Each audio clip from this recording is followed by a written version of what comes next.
নমস্কার, আমি তিরঞ্জন। TSNM news আপনাদের স্বাগত। আমাদের বিশেষ অনুষ্ঠান তুমি বলবে আমি শুনবো।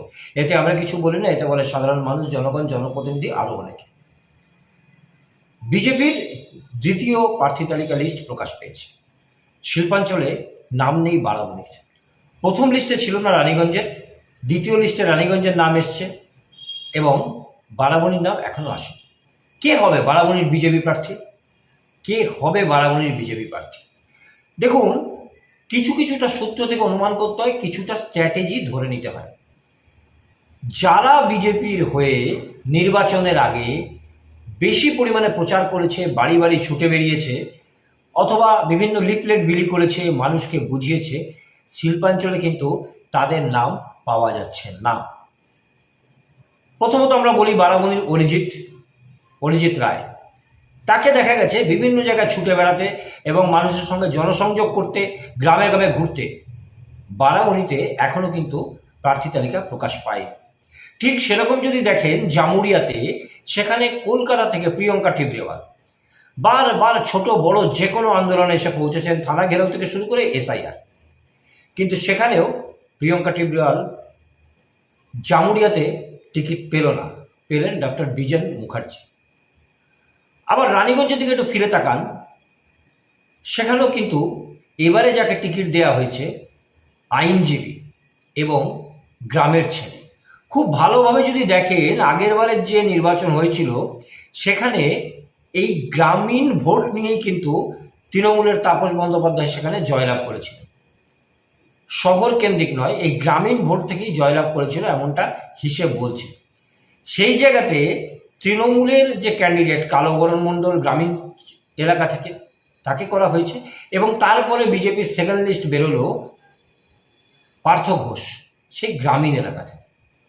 এই প্রশ্নে কেন যাচ্ছে হচ্ছে বারাবণী বিধানসভায় এখন পর্যন্ত প্রার্থী তালিকা ঘোষণা হলো না।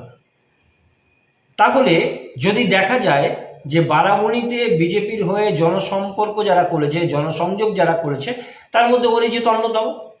অপরদিকে শিল্পাঞ্চলে জনসংযোগ করেছে বিজেপি নেতা কৃষ্ণা প্রসাদ। মানুষের সঙ্গে কথা বলা, বিভিন্ন জিনিস দেওয়া, মানুষের উপকার করা এবং বিজেপির পতাকা তলে, তারও নাম কোথাও খুঁজে পাওয়া যাচ্ছে না। প্রিয়ঙ্কা টিবরেওয়াল মুহূর্তে জামুরিয়ায় এসে পৌঁছলো, সেও পেল না টিকিট। প্রশ্ন দাঁড়াচ্ছে, বারাবণীতে কি অন্য কিছু ভাবছে বিজেপি? এবং সূত্রের খবর, বিজেপিতে একটা কথাবার্তা চলছে, আরএসএস কর্মী তাকে টিকিট দেওয়ার। দেখুন, আমরা কিন্তু বলছি না যে অরিজিৎ টিকিট পাবে না বা অরিজিৎকে বিজেপি টিকিট দেবে না। বিজেপি একটা সংগঠিত দল এবং সারা দেশে রয়েছে, তারা কাকে টিকিট দেবে না দেবে সম্পূর্ণ তাদের ব্যাপার। কিন্তু যে স্ট্রাকচারটা বলছে, যারা বেশি প্রচার করেছে, জনসংযোগ করেছে নির্বাচনের আগে এবং বেশি মানুষের কাছে ঘুরেছে, বারবার বিতর্কে জড়িয়েছে, বিভিন্ন জায়গায় বক্তব্য দিয়েছে, তারা কিন্তু টিকিট পাচ্ছে না। যোগ্যতার নিরিখে টিকিট পাচ্ছে অবশ্যই, কিন্তু তারা নয়। শিল্পাঞ্চলের ক্ষেত্রে এটা একদম প্রমাণিত। আমরা তিনটে নাম বলে দিলাম। প্রিয়ঙ্কা টিবরেওয়াল মুহূর্তে এসে পৌঁছেছেন জামুরিয়াতে, এসআইআর থেকে শুরু করে থানা ঘেরাও সবেতেই টিকিট তিনি পাননি জামুরিয়া থেকে।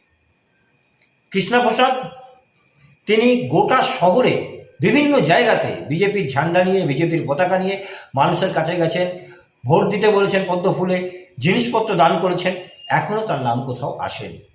অরিজিৎ বারাবণীর গ্রামে গ্রামে জনসম্পর্ক করেছেন, বিভিন্ন আন্দোলনে জড়িয়ে পড়েছেন, বিভিন্ন লড়াইয়ের মধ্যে চলে গেছেন, এখনো কিন্তু বারাবণী বিধানসভার সিট প্রার্থী ঘোষণা করা হয়নি। আপনারাই বলবেন, অরিজিৎ রায় কি বারাবণীতে টিকিট পাচ্ছে নাকি না অন্য কোনো চিন্তা ভাবনা হচ্ছে?